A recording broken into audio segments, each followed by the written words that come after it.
So ayun po what's up sa inyo mga kagulong.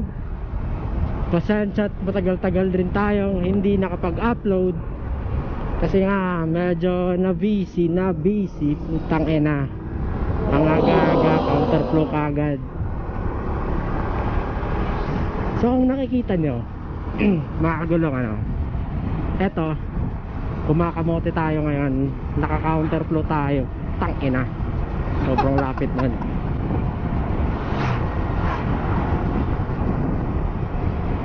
So kamusta? So ngayon kakatapos lang ng Holy Week mga kagulong so mahaba-habang bakasyon yon. And ngayon it's Monday, Lunes, so balik trabaho. And siguro napapansin nyo ngayon, balik legendary na naman tayo. Legendary is must na naman tayo. Yung last upload natin mga kagulong is about sa pag-giveaway. Tang-inang ko, walang kwentang vlog na to.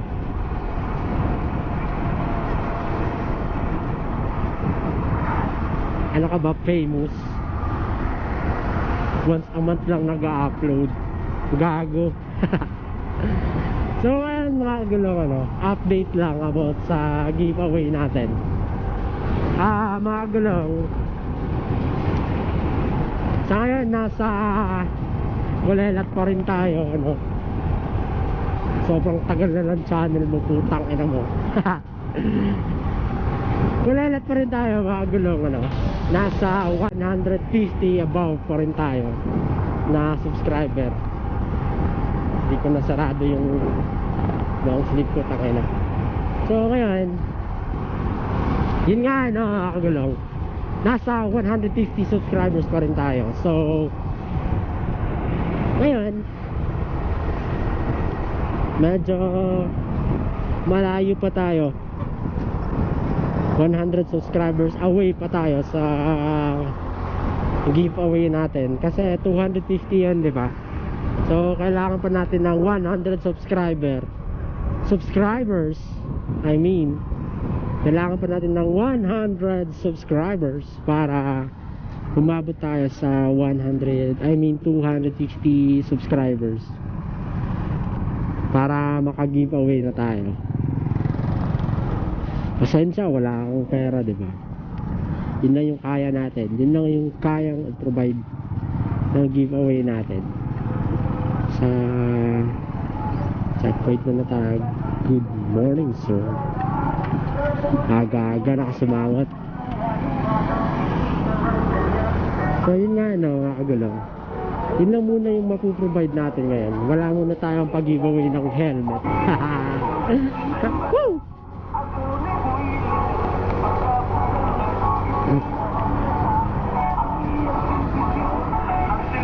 Shoutout nga pala kay Bisaya Explorer, Ayanet Moto. What's up mga pops? Kamusta? And congrats nga pala kay Born to Ride Philippines.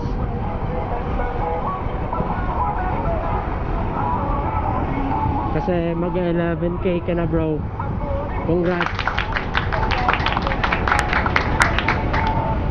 Papunta na tayo sa trabaho.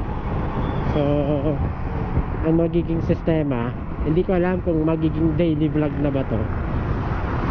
Yung ganun lang, yung bahay to trabaho, trabaho to bahay. Yun lang muna sa ngayon. So ang aga na naman, traffic na naman.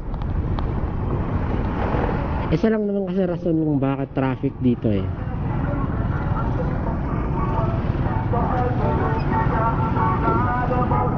ayaw mag-giveaway ng mga ibang motorista.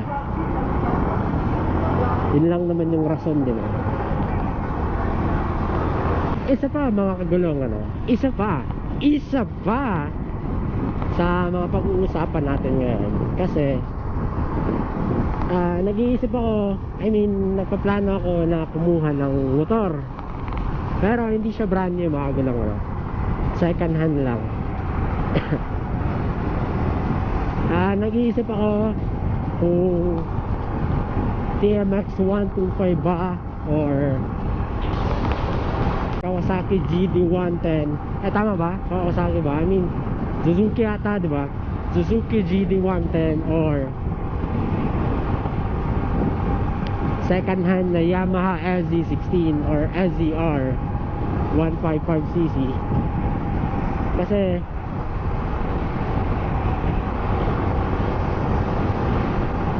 gagawa ako, I mean magbibuild ako again ng scrambler or ng siyempre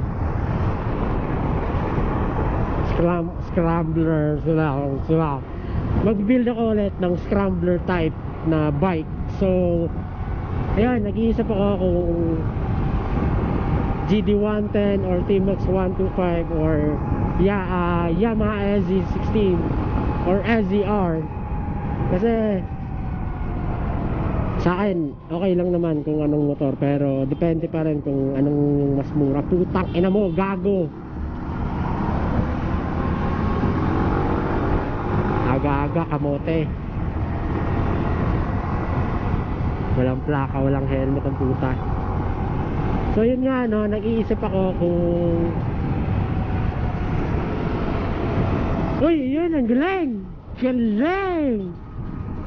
Putang inang mga driver kayo.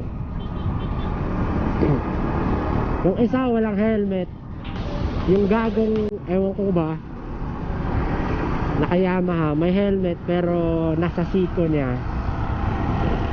Siguro pag nabangga sila, safety yung dalawang siko ng sakay, diba? So yun nga, no, mabalik tayo mga kagulong.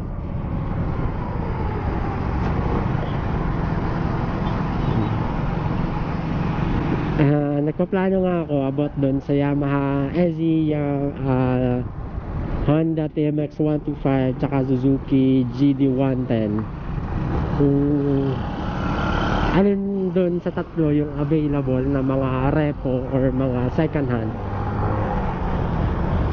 kung alin yun doon yung kung alin sa tatlo yung una kong makita or yung unang available na second hand, yun yung magiging project bike ko or yun yung magiging base bike ko para sa scrambler.